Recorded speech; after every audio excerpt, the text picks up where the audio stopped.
संविधान बचाने का दोहाई देने वाली कांग्रेस ने खुद ही संविधान बदला था। ये हम नहीं कह रहे हैं, ये आपातकाल में जब लगा था 1975 में, तब कांग्रेस ने संविधान की प्रस्तावना में दो शब्द जोड़ दिए थे, यानी कि धर्मनिरपेक्षता और समाजवादी। ये शब्द डॉक्टर अंबेडकर द्वारा निर्मित संविधान में नहीं थे, लेकिन कांग्रेस ने चूंकि 1975 में आपातकाल लगाया, और आपातकाल के समय आपको पता है कि आपातकाल के समय नागरिकों के सभी अधिकार रद्द कर दिए गए थे, न्यायपालिका भी पंगु हुई थी। तब कांग्रेस ने सोचा कि अच्छा समय है और वो कुछ भी कर सकती है, और उसने संविधान की प्रस्तावना से छेड़छाड़ की और उसमें दो शब्द धर्मनिरपेक्षता और समाजवाद जोड़ दिया। उस समय न्यायपालिका भी पंगु थी, इसलिए न्यायपालिका में भी ये मामला नहीं गया और न्यायपालिका ने भी में बाद में ये मामला दब गया। लेकिन अब एक बार ये मामला फिर से सुर्खियों में आ गया है। पूरा मामला क्या है, इस वीडियो में हम डिटेल से जानेंगे। आपसे निवेदन है कि चैनल को सब्सक्राइब कर बेल आइकन प्रेस करें, वीडियो को लाइक एवं शेयर कर कमेंट बॉक्स में अपनी राय जरूर दें कि कांग्रेस को इस तरह से क्या मनमाने तरीके से संविधान बदलना चाहिए था, और वो भी आपातकाल लगाकर। चलिए अब बात करते हैं इस बड़े मुद्दे के बारे में। आरएसएस महासचिव दत्तात्रेय होलवालों ने एक आपातकाल का कार्यक्रम हो रहा था, उस कार्यक्रम में एक बड़ा बयान दिया। उन्होंने बयान देते हुए कहा कि अंबेडकर जी के संविधान में कांग्रेस ने छेड़छाड़ की, और उन्होंने जब ये आपातकाल लगा था 25 जून 1975 के आसपास से आपातकाल देश में लगा हुआ था, उस समय का ये संविधान में छेड़छाड़ की गई और धर्मनिरपेक्ष और समाजवादी शब्द इसमें जोड़ दिया गया। आपको याद ही होगा कि लोकसभा चुनाव के पहले राहुल गांधी शायद पूरी कांग्रेस संविधान की किताब लेकर घूम रही थी, संविधान बचाओ, भाजपा को 400 सीटें मिल जाएगी तो संविधान बदल देगी, ये तमाम तरह की बातें हो रही थी। और इसका बड़ा नुकसान भाजपा को हुआ भी। कांग्रेस को ये मुद्दा रास आया और भाजपा को इसका बड़ा नुकसान हुआ। नुकसान ये हुआ कि भाजपा अपने दम पर लोकसभा में बहुमत नहीं पा सकी, है ना। अब ये बात पूरे देश के सामने है कि कांग्रेस ने किस तरह से आपातकाल में बिना किसी शोर शराबा के, यानी कि न तो मामला न्यायपालिका के पास में गया, जबकि ये देश के संविधान में है कि न्यायपालिका संविधान की रक्षक है, और अगर कोई संविधान में कोई छेड़छाड़ करता है या उसके प्रस्ताव में छेड़ता है तो मामला न्यायपालिका जाती है, न्यायपालिका उसको रद्द भी कर सकती है। लेकिन चूंकि उस समय आपातकाल लागू था, हर ओर ये सरकार का अत्याचार जारी था। आपको ध्यान होगा कि आपातकाल में नसबंदी भी हुई थी, लोगों को पकड़ पकड़ कर नसबंदी कर दी, जो नसबंदी का टारगेट था वो पूरा कर दिया। ऐसे बहुत सारे ऐसे भी मामले थे कि जो ओल्ड एज के बहुत वृद्ध व्यक्ति थे उनकी भी नसबंदी कर दी गई थी, और जो 17-18 साल का लड़का था उसकी भी नसबंदी कर दी गई थी। तो इस तरह से अत्याचार हुए, और अत्याचारी के जैसे आपातकाल लगा था उस समय सब कुछ बंद था, मीडिया पर भी बैन था, और आपका न्यायपालिका भी पंगु थी। लोगों के तो बात ही क्या है, जब ये सब चीज़ें जो देश के प्रहरी होते हैं, मीडिया और न्यायपालिका, जब इन्हीं पर ये सब पंगु थे तो आम आदमी उसका क्या विरोध करता। वो इसी मौका देखकर इंदिरा गांधी सरकार ने संविधान की प्रस्तावना में धर्मनिरपेक्ष और समाजवादी शब्द जोड़ दिया। अब दादाजी ने जो मामला उठाया है, उनका ये कहना है कि जिस तरह से संविधान में ये शब्द जोड़े गए हैं उस पर फिर से विचार होना चाहिए। क्या ये से उचित था कि आप आपातकाल लगा के आपने जोड़ दिए, उसकी कोई भी समीक्षा, न्यायपालिका भी समीक्षा नहीं कर पाई, है ना, और ये पूरा मामला उस समय दब गया था, तो इसका होना चाहिए। अब ये मुद्दा कांग्रेस के लिए मुसीबत बन गया। क्यों? एक तो कांग्रेस के लिए आपातकाल मुसीबत था कि आपातकाल में क्या क्या हुआ, वो चीज़ें भाजपा ने इसको मुद्दा बनाया हुआ है। आपातकाल को लेकर भाजपा ने जगह जगह पर कार्यक्रम भी किए और लोगों को बताया।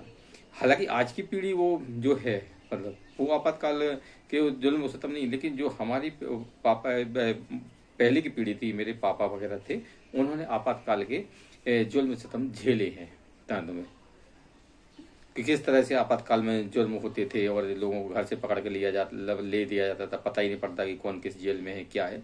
ये सब चीज़ें मैंने अपने पापा जी वगैरह से सुनी है, बुजुर्गों से सुनी है नंद में।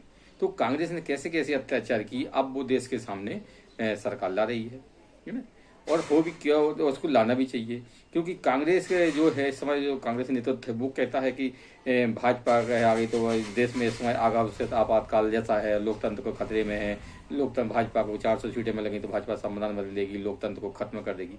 अरे भाजपा जब करेगी तब करेगी, लेकिन आपकी पूर्वजों ने तो ये करके भी दिखा दिया ना कि किस तरह से आपने जब एक चुनाव हारने के बाद इंदिरा गांधी ने आपातकाल लगा दिया ताकि इंदिरा गांधी की सरकार बनी रहे सत्ता में।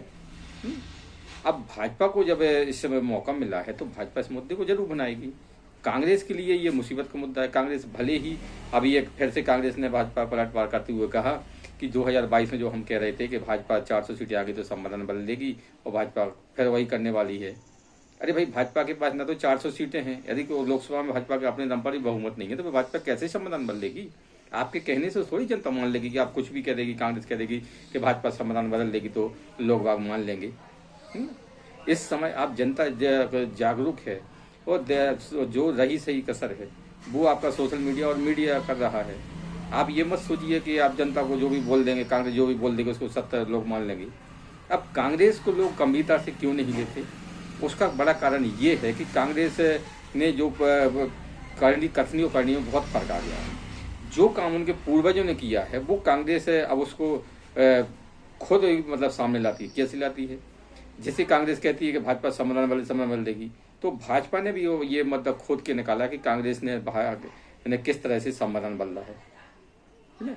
ये तो आपकी बात है, आपके सामने है और ये प्रमाणित बात है कि संविधान में बिना किसी उसके और आपने धर्मनिरपेक्ष समाजवादी शब्द जोड़ दिया। जिस अंबेडकर को लेकर कांग्रेस बड़ी बड़ी बातें कहती है कि अंबेडकर जी को मानती है, सम्मान करती है, उस अंबेडकर जी का कांग्रेस ने कभी सम्मान नहीं किया और ना ही कांग्रेस ने अंबेडकर को अपने कभी लोकसभा चुनाव में जीतने दिया। आज कांग्रेस दलित वोटों के लिए अंबेडकर करती है, अंबेडकर के लिए सम्मान करेगी, लेकिन कांग्रेस की कथनी करने बहुत फर्क है। कांग्रेस ने कभी भी अंबेडकर जी को वो सम्मान नहीं दिया जो संविधान के भी हकदार थे। आज सिर्फ वोटों के लिए आप अंबेडकर जी का नाम लेते हैं।